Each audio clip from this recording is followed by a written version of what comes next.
phenomenon known as Pokémon Go.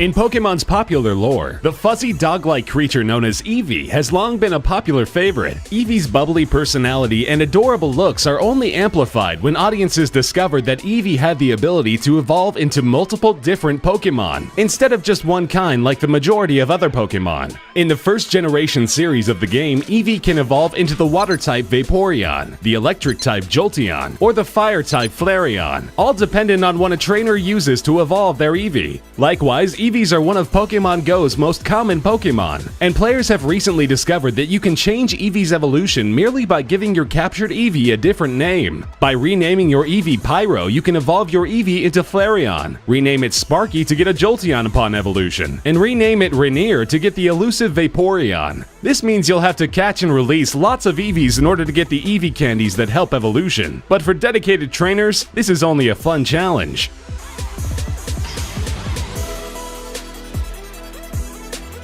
There have been numerous accounts of individuals who have used Pokémon Go as a way to mug and rob unsuspecting players in the real world. These criminals use devices known as lures to attract Pokémon to a specific area. Players can see where the lures have been set, and knowing that more Pokémon will appear around them, will travel there in hopes to catch rare Pokémon. When players get there, they are assaulted by the robbers, who usually attempt to steal phones and wallets. Over a dozen cases of these incidents have been reported across the United States, so players should be wary of the environments they trek in order to get their elusive Pokémon.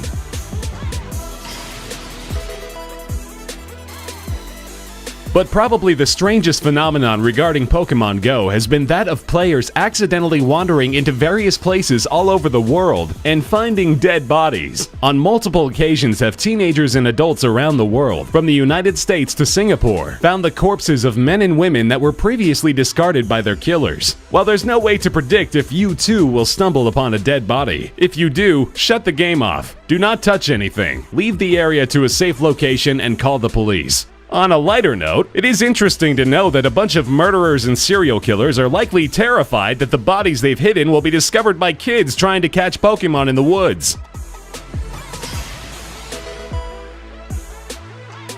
While originally benefiting from the app's enormous popularity and sales, Nintendo found itself in a rough spot after they told their investors they did not have anything to do with the game itself. While Nintendo helps create and release the Nintendo-based Pokémon games for handheld and console systems, game company Niantic Labs and Pokémon's real owner, the Pokémon Company, were the ones involved in Pokémon Go's creation. Nintendo, which owns exactly 32% of the Pokémon Company, was essentially left in the dust as investors quickly dropped away, angry that they would not receive big benefits from the app phenomenon. The stock dropped 17 points in one day, estimating that Nintendo lost nearly $6.4 billion in the miscommunication.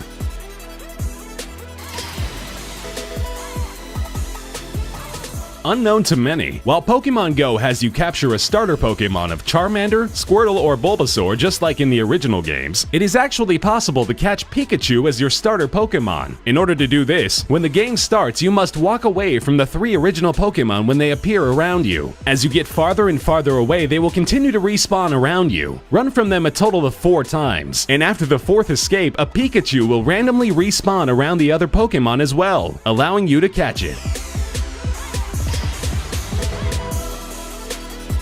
Pokémon Go was not an entirely original creation. Its creator Niantic Labs first used a game called Ingress to find all the real-world locations that would double as in-game locations for Pokémon Go. Because this planning was not done by an individual finding specific locations and making them attainable by an appropriate context, some of the real-world locations Pokémon Go sends you to for Pokéstops or gyms are bizarre. Players have discovered that some Pokéstops are located in cemeteries and are people's graves. Others have found Pokéstops in gyms at strip clubs and churches. Others have found that there are Pokéstops and gyms out in the middle of lakes and rivers, and the only way to get there is by boat. And because of Pokémon Go's popularity all over the world, that means soldiers fighting in the Middle East are capable of hunting down Pokémon in between times of exchanging fire with the enemy. One notable occasion shows a US soldier capturing a Squirtle on top of his nearby tank in the middle of the desert while the troop was out hunting ISIS terrorists. Why a Squirtle would be found in the middle of one of the hottest deserts on Earth is beyond us, but obviously isn't the first time the game is glitched for a user.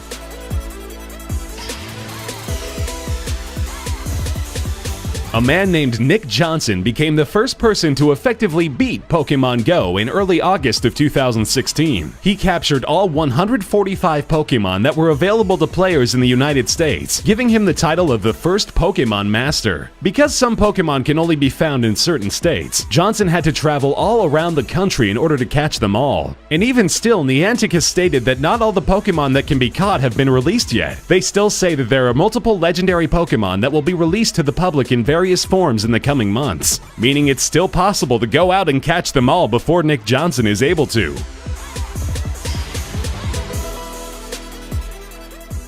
One of the most surprising feats of Pokémon Go has been that of its ability to surpass Tinder, Twitter, and Tumblr in the amount of users on a daily basis. This has led to an enormous amount of sales in-game, as players purchase Pokécoins, lures, and Poké Balls in order to satisfy their Pokémon obsession. It's reported that Pokémon Go has added $7 billion to the Pokémon Company's profit margins, illuminating it to be a massive success. Less shocking is the fact that users who download the game spend more time on it than users do on Snapchat or Instagram, usually playing the game for a good 45 minutes to an hour, instead of the 25 minutes spent on Snapchat or Instagram.